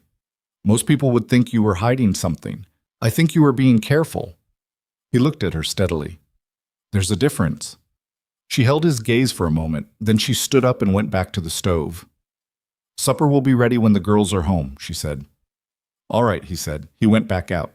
She stood at the stove and stirred the pot and listened to his boots on the porch steps, and then the quieter sound of him crossing the yard. And she thought about the Hendersons, the way she allowed herself to think about them once in a while. Not with bitterness, because bitterness was expensive and she'd never been able to afford it, but with the particular clear-eyed grief of someone who understood exactly what had been taken from them and by whom, and had never had anywhere to put that knowledge except inside themselves, where it had become part of the structure of who they were. She was still thinking about it when Hannah came through the door at 4:30 with her school bag over one shoulder and mud on her boots, and the particular expression of a girl who had had a day that needed processing. "There's a rumor in town," Hannah said, dropping her bag by the door. Eliza turned from the stove. "Mrs. Alderman told her daughter that you came here under false pretenses," Hannah said. "Alice Alderman told everyone at school. She said you lied about your references and that the county inspector is going to find out and we're going to lose the custody hearing." The directness of it, the unvarnished adolescent directness of it, landed harder than Martha's careful campaign had. Eliza looked at Hannah. Hannah looked back at her, and underneath the reportorial flatness there was something else, the question that the words were standing in front of. "The references are real," Eliza said. "Every word in them is true. I can prove that if I need to." Hannah's jaw moved slightly. "I told Alice Alderman she was repeating things she didn't understand. She said I was naive." "What did you say to that?" Hannah straightened. "I said that naive was a word people used when they wanted to make someone feel stupid for trusting someone, and that the only thing that was going to tell us whether the trust was right was time." Eliza looked at her for a long moment. "That was a very good answer," she said. Hannah picked up her school bag. "I know," she said, and went upstairs. The review was 11 days away when the letter arrived. Cole brought it in from the road without comment, set it on the kitchen table while Eliza was making breakfast, and stood back. It was a county envelope, the official kind, with a seal on the back flap, and it had Cole's name on the front in the careful handwriting of someone who typed things for a living and only wrote by hand when it was required. Eliza looked at it and kept cooking. Cole opened it. She watched his face while he read, which didn't give her much. He'd had a lifetime of practice keeping his face from giving things away, but she saw the particular stillness that settled over him when he reached whatever the important part was, and she knew before he said anything that it wasn't good. "The review has been moved up," he said. 10 days. It's now in 3 days." She turned the skillet off. "It also says," he read from the letter, That additional testimony has been submitted to the county record regarding the character and background of household staff, and that this testimony will be considered as part of the formal assessment. He set the letter on the table. Neither of them spoke for a moment. Martha, Eliza said, or Crane himself, or both. He folded the letter and set it flat. They moved it up so we'd have less time to prepare. She looked at the letter on the table. 3 days. 3 days to demonstrate that everything she'd built in the past 3 weeks was real and lasting and sufficient to a man who might have decided before he arrived what he was going to find. I need to write to Cora Dutton, she said, and to the Harmon family in Ohio. I need documentation beyond what I already have. 3 days isn't enough time to get letters back from Ohio. No, but I can write a letter to the judge explaining why certain documentation is being requested and hasn't yet arrived. That's a different thing than not having it. Cole looked at her. You know how to do that? I've seen it done. In Albuquerque, there was a case. One of the older boys from the home was being held on a charge that didn't fit the evidence, and Cora Dutton wrote a letter to the magistrate laying out exactly what documentation existed, where it was, and why its absence from the current record was the result of process and not fact. She paused. The magistrate waited. The documentation arrived. The charge was dropped. That's a different situation. The principle is the same. She pulled out the chair and sat down. Cole, if Crane comes to that review with whatever Martha gave him, and there's nothing in the record to counter it, the review will go badly. But if there's a clear documented case for why the counter evidence exists and simply hasn't arrived yet, a reasonable judge will allow time. And if the judge isn't reasonable? She looked at him. Then we deal with that. He sat down across from her. He put both hands flat on the table the way he did when he was working through something that required all of him. What do you need from me? I need to know every specific thing that was in Crane's previous report. Every phrase, every observation. If you still have the copy he left, I have it. Then I need to read it today. And I need to know if there's anyone in Millhaven, a lawyer, a judge, anyone with legal standing, who isn't connected to Martha Voss. He thought about it. There's a man named Aldrich. He's a land attorney, not a family attorney, but he's handled county matters before. He and Martha have had disputes over property on the south end of town going back 4 years. He's not her ally. Can you get me in front of him today? Cole stood up. I'll go now. He was gone within the hour, and Eliza sat at the kitchen table with Crane's previous report and read every word of it twice. It was, on its surface, a neutral document. Crane wrote in the flat, effectless language of official records, the kind of language that was designed to look like pure observation while quietly encoding judgment in its choices. He hadn't written that the house was neglected. He'd written that certain areas of the domestic environment showed evidence of deferred maintenance consistent with a household operating under reduced supervisory capacity. He hadn't written that the children were unsupervised. He'd written that the minor children were observed performing tasks typically associated with adult household management in the absence of a designated domestic supervisor. Every sentence was technically accurate. Every sentence was calibrated to add up to something specific. She noted the phrases that could be countered with documented evidence. She noted the ones that couldn't. She made a list, not the kind she'd made in her notebook in the boarding house room, the desperate arithmetic of a woman counting what she had left, but a different kind. A working list, the kind you made when you were building toward something. Lily came downstairs at 8:30, dressed and ready for her morning lesson, and stopped when she saw Eliza's face. What's wrong? She asked. Nothing that can't be worked on, Eliza said. Come sit down. We're going to do your lesson, and then I'm going to need you to help me with something. Lily sat down. What kind of something? The careful kind. Lily accepted this without further question, which was one of the things Eliza had come to value about her. She opened her reading book and found her place and began, and her voice in the kitchen while Eliza wrote was steady and clear and real. And it was the specific sound of a child doing the work of becoming capable, which was, when you stripped everything else away, the only thing Eliza had ever tried to give anyone. Cole came back at noon with a man she'd never met.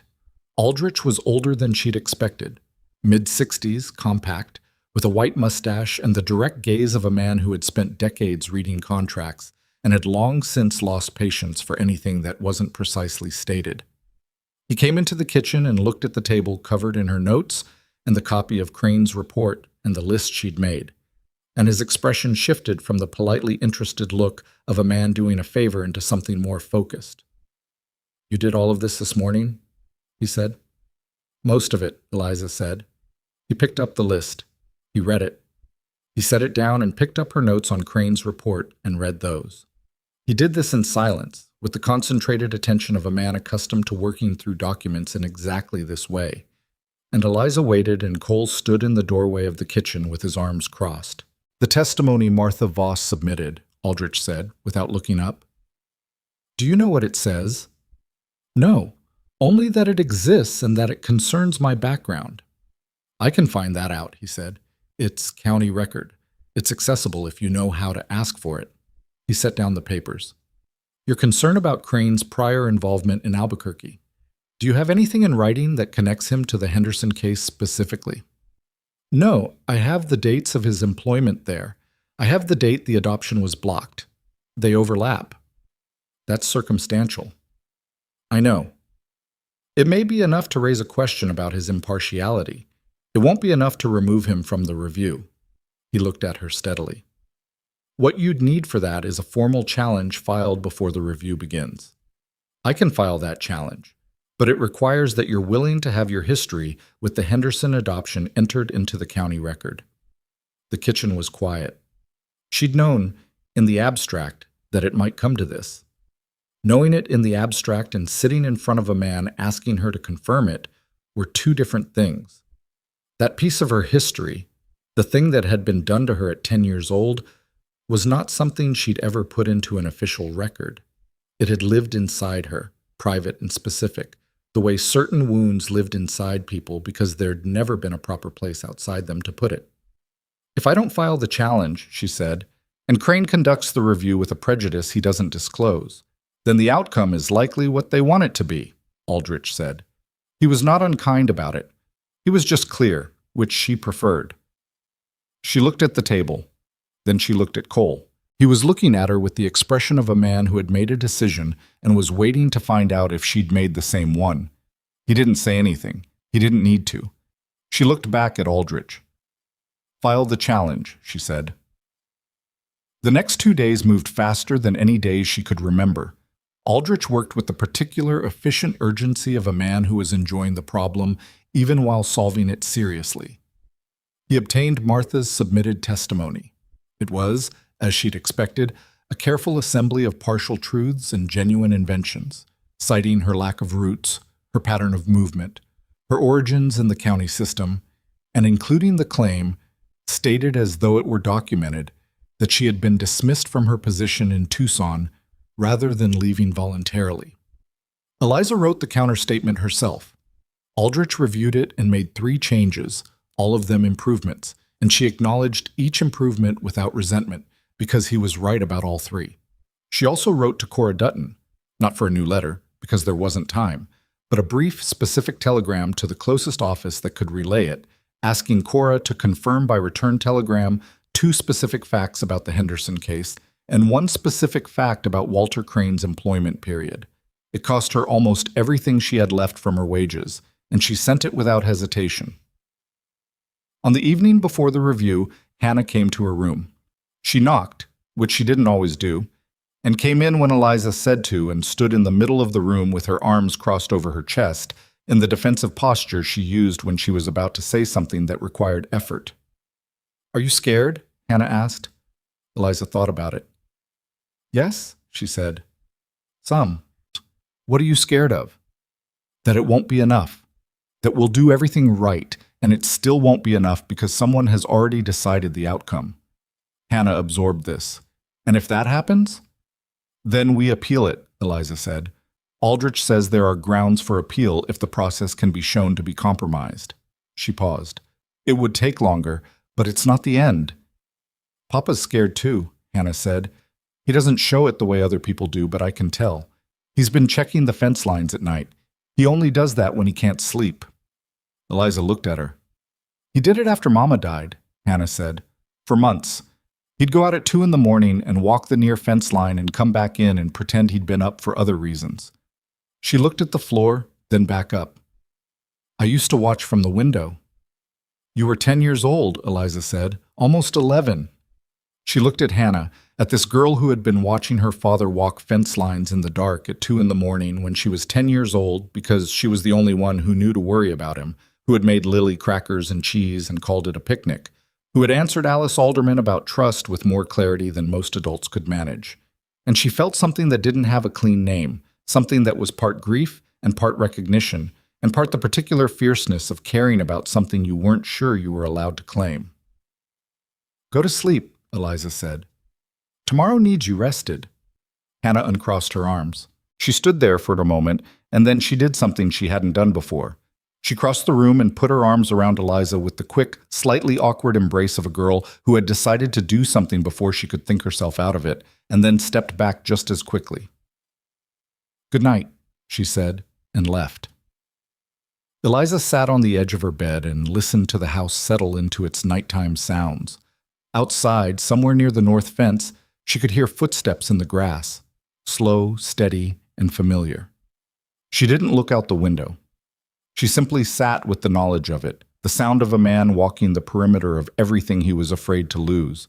And she thought about the review tomorrow, and the challenge Aldrich had filed, and the telegram she'd sent to Cora Dutton, and whether any of it would be enough.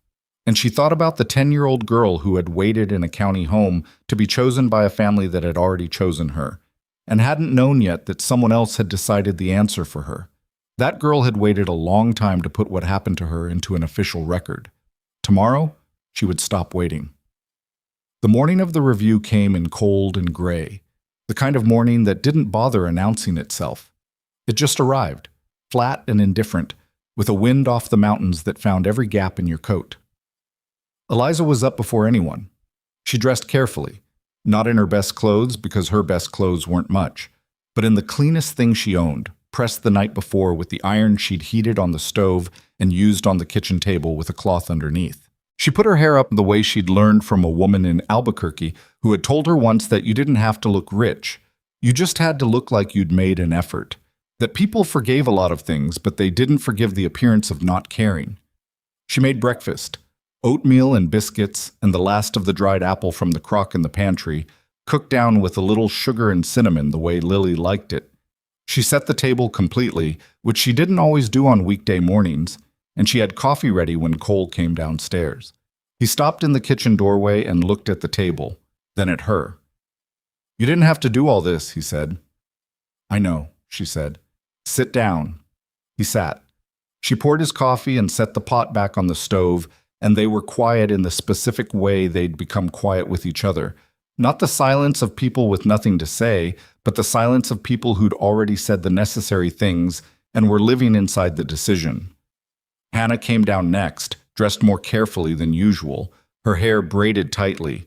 She looked at the table, at Eliza, at her father, and sat down without comment. She ate with the focused, slightly mechanical quality of someone moving through the motions of a normal morning because normal was what they were going to present. Lily was the last. She came down the stairs slowly, favoring nothing now. Her arm had healed cleanly, but moving with the deliberateness of a child who understood the weight of the day without having been told in specific terms. She was wearing the dress Hannah had laid out for her, the blue one with the white collar, and her hair was braided too. She sat down. She looked at her oatmeal. She looked at Eliza. Is the apple in it? It is, Eliza said. Lily picked up her spoon. They drove to Millhaven in the wagon, Cole and Eliza on the bench, the girls in the back. The road was the same road it had always been. The same 11 miles, the same mountains on either side, the same dry grass and sky that didn't care about any of them. But it felt different going into town than it had going out of it 3 weeks ago, which Eliza recognized was not the road being different, but her being different about what was on the other end of it. The county review was held in the back room of the Millhaven land office, which was the largest official room available, and which smelled like old paper and wood oil and the particular staleness of a room that was used occasionally but not aired out enough. There was a long table and 6 chairs and a window that looked onto the alley behind the building. Judge Albert Pierce was already there when they arrived. He was a man in his late 50s, heavy-set and slow-moving in the way of men who had learned that slowness was its own kind of authority. He had heavy eyebrows and reading glasses that he wore pushed down his nose, and he looked at Eliza over them when Cole introduced her with the measuring look of a man who had been told something about her and was deciding how much of it to believe. Walter Crane was there too. He sat at the side of the table with his clipboard and his careful eyes, and when Eliza came in, he looked at her with an expression she couldn't read. Not hostility exactly, not recognition, something more guarded than either of those things. Aldrich was already seated at the far end of the table. He'd told Eliza the previous evening that he'd received a response to the impartiality challenge. He hadn't told her the content of the response, only that the judge would address it at the opening. Pierce addressed it immediately. "Before we begin," he said, in the slow, deliberate way of someone who had given this speech before and was giving it again, "I want to note for the record that a formal challenge to the impartiality of the reviewing officer was filed 2 days ago by the attorney of record for this matter." He looked at Crane. "Mr. Crane, are you familiar with the basis of this challenge?" Crane's expression didn't change. "I am, Your Honor." "Do you dispute the factual claims in the challenge? Specifically, that you were employed in an administrative capacity by the Dutton County Home for Children in Albuquerque, New Mexico Territory, during the period that included the blocked adoption of the minor child Eliza Waverly?" A silence settled over the room. Eliza kept her hands in her lap and her eyes on the judge. "I don't dispute that I was employed there during that period," Crane said. His voice was measured. "I dispute any implication that I had involvement in or knowledge of the specific case referenced." "I'm not asking about involvement," Pierce said. "I'm asking about the potential appearance of a conflict of interest, which is a different question." He looked at his papers. "I've also received this morning a telegram from a Cora Dutton, formerly administrator of the Dutton County Home, stating that she has documentation identifying Walter Crane as the secondary reviewing officer who signed off on the administrative closure of the Henderson adoption case in the year referenced." The room was very still. Crane's clipboard shifted in his hands, the first movement he'd made that wasn't entirely controlled. "That's," he started. "I'm not inviting a response at this time," Pierce said, not unkindly, but with finality. "I'm noting it for the record."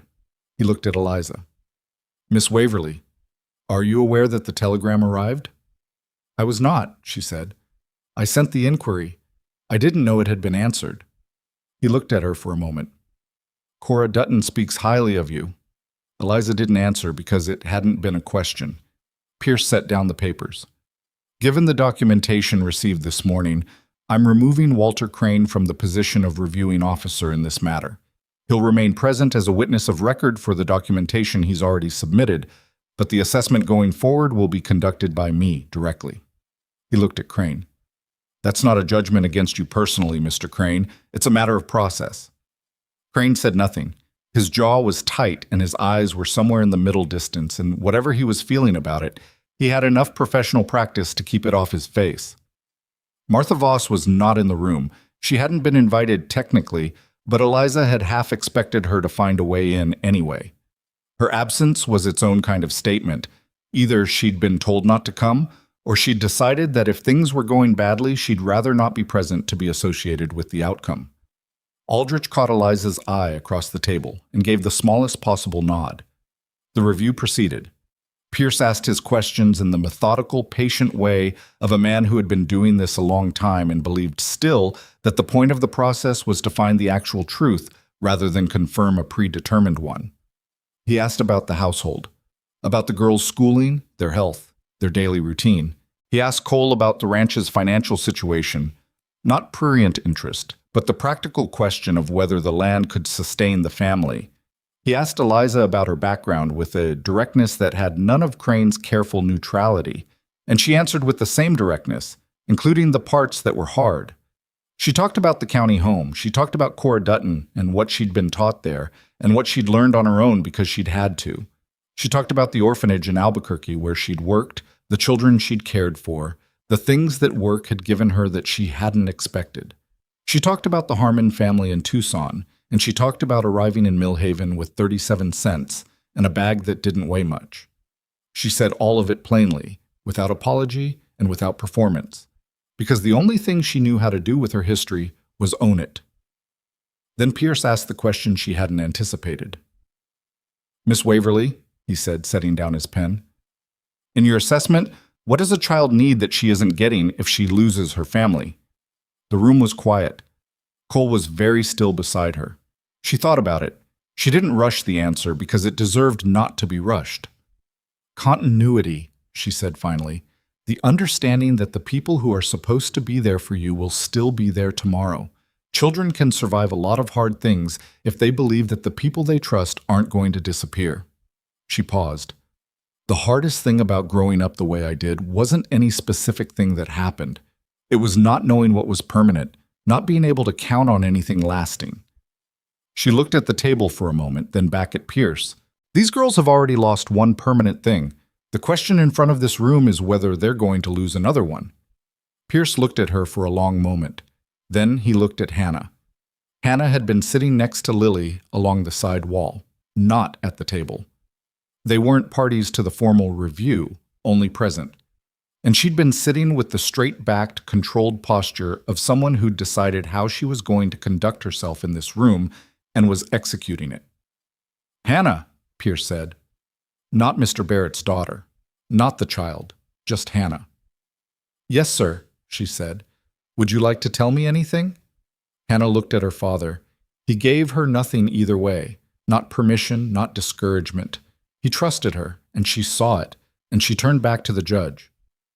"I'd like to tell you what the last 14 months were like," she said, "before Eliza came." Pierce said, "Please." She told him.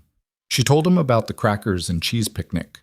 She told him about the morning she'd found Lily trying to fix a broken chair herself, because she'd seen Hannah fixing things and thought that was what you did now. She told him about the days she'd been afraid to ask her father for help, because he was already carrying more than she could see how to add to, and how that had meant she'd carried it herself and not told him, and how that had been the right decision and the wrong decision at the same time, and she hadn't known how to separate those two things. She told it without drama, in the straightforward, slightly flat voice of a girl who had processed these things a long time ago and was now simply reporting them, which was somehow more affecting than any performance could have been. And then she said, "Eliza didn't come in and fix everything. I want to be clear about that. Things still break. Papa still works too hard. I still worry sometimes, but I worry differently now.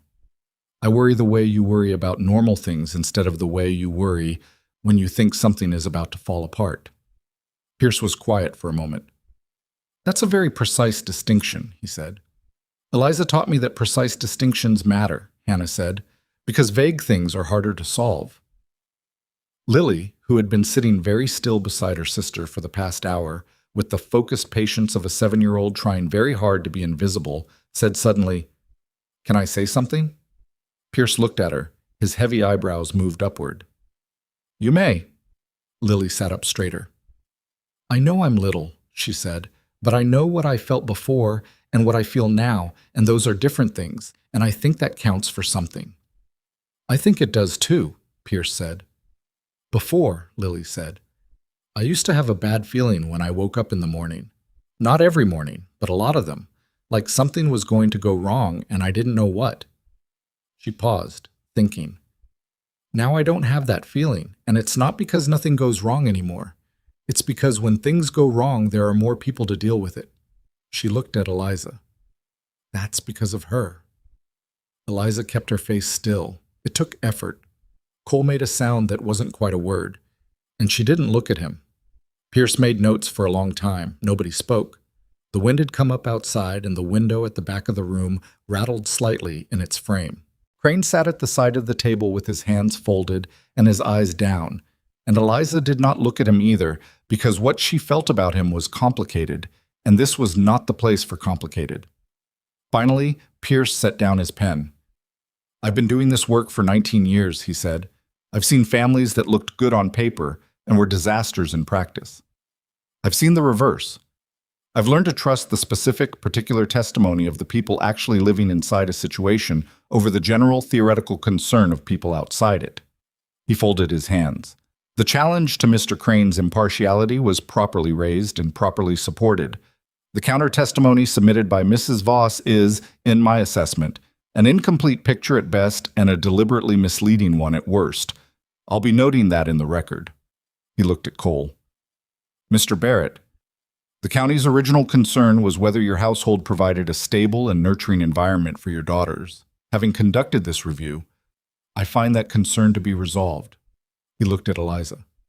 "Miss Waverly, the questions raised about your background reflect a history that is complicated, as histories tend to be. They don't reflect a character that gives me any concern." He picked up his pen again. "The Barrett daughters remain in the custody of their father. This review is closed." The room let out a breath. It wasn't loud.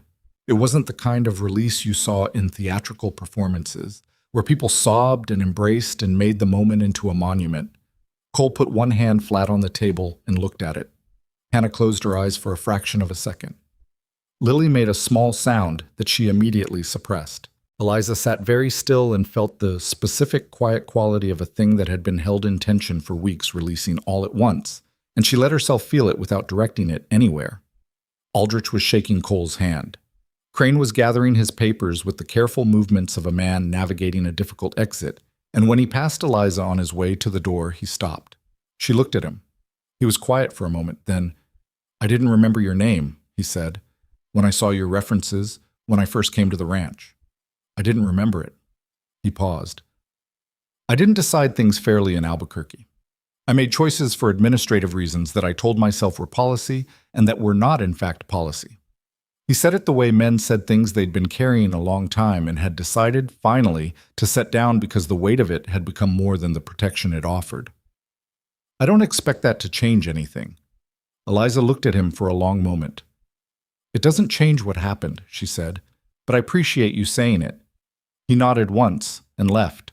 She watched him go, and she thought about the 10-year-old girl waiting to go to the Hendersons, and she thought about what it meant that the man who'd taken that from her had just said out loud, in a room with witnesses, that he'd done it and that it had been wrong.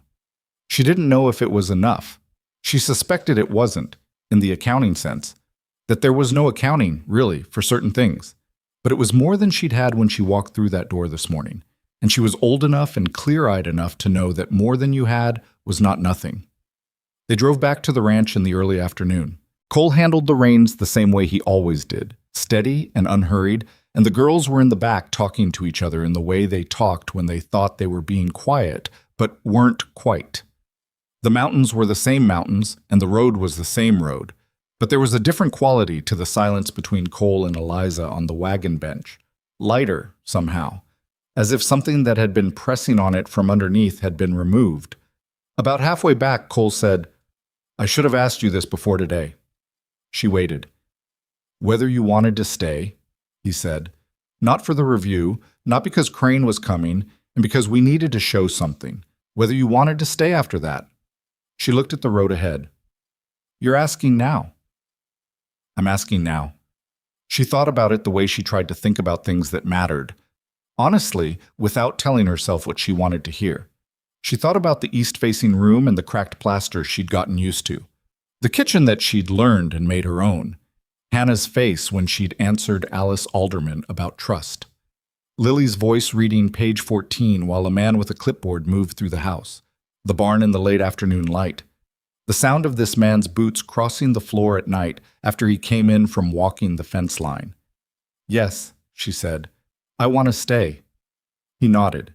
He kept his eyes on the road.